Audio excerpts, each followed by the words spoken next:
I chose reparative description for my essay topic this semester. Prior to researching, I knew very little about it, but what I did know seemed to line up with some of my personal interests in research, and it seemed like a good fit. What I planned on going into this looking at was basically the history of description and what caused the need for there to be reparative description, what our current efforts look like, and what the future seems to hold. What I ended up researching was all of that, but also paying particular attention to efforts that are going on both in the US and the UK, as the UK has become a hotbed regarding calls for reparative description within their archives. So I also focused on LGBTQ plus community archives and wanted to understand what reparative description meant and looked like to that community, as that is another community that has historically been oppressed by archival systems. So the following slides kind of give a bit of a look into what I researched for Britain and what I researched for the LGBTQ plus community, in addition to some just overall more generic topics that I researched. So one of the most important things is to start off by defining what is reparative description. According to the Society for American Archivists, it has been defined as remediation of practices or data that exclude, silence, harm, or mischaracterize marginalized people in the data created or used by archivists to identify or characterize archival resources. So you would find reparative description being applied to both archival description, like the finding aids, or through traditional cataloging, like marked bibliographic records. There's really so much to say about reparative description in archives as it pertains to Britain, and there's just not enough time in this presentation to get into it all.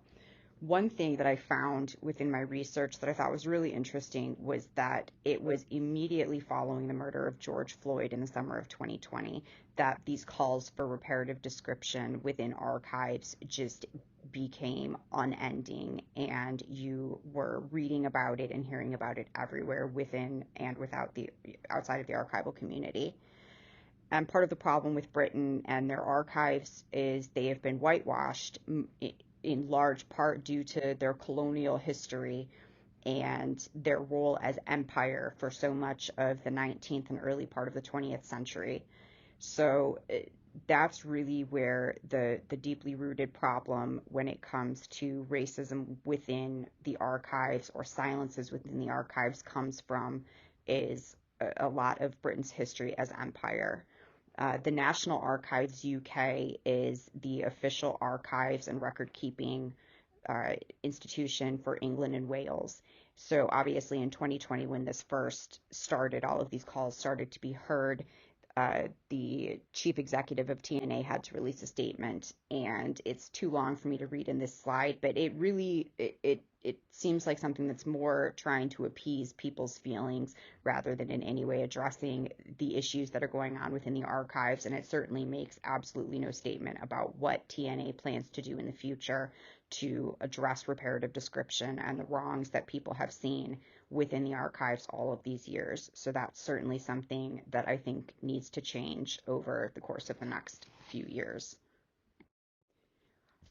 Trying to get all of the information that I have down into 5 or 6 minutes is really difficult. So for the LGBTQ plus research that I did, the thing that really stood out to me that I thought about for a couple of days after reading it regarded the use of umbrella terms within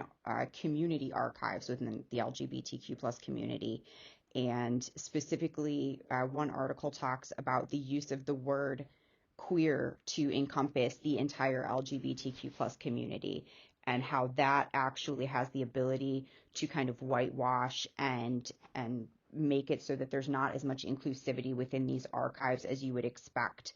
The author pointed out that when you research the term queer within an archives, be it a community archives or a mainstream archives, that what you're most likely to find records for is actually going to be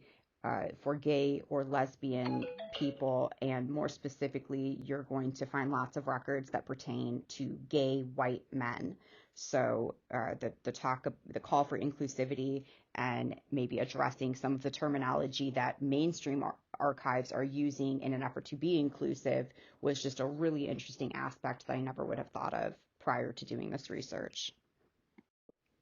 So much like Britain, the U.S. archives found themselves issuing statements, public statements, in the summer of 2020 following the murder of George Floyd and the beginning of racial justice movements. And these public statements were meant to show a commitment to equity, diversity, and inclusion within archives. That, of course, brings to mind the question, what do we do about this? There are so many different areas that need to be addressed, and I've talked a little bit about the area of inclusion, the silences that you see when I was talking about the LGBTQ plus archives, but then we have the problem with description itself, and that's what a couple of case studies that I read were trying to deal with. And you have institutions like Vassar, Yale, Dartmouth, George Washington University that have all either created task force, have gone through case studies, have began to implement programs that address this commitment to changing description itself. And a common theme seems to be issuing harmful language statements that warn you that what you are about to see could be potentially offensive, and it may use language that is no longer used and is certainly not appropriate.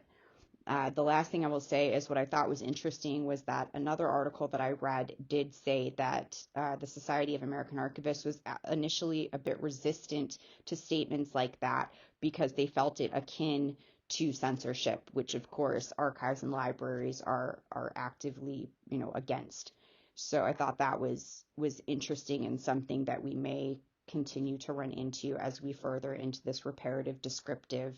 journey that we are on.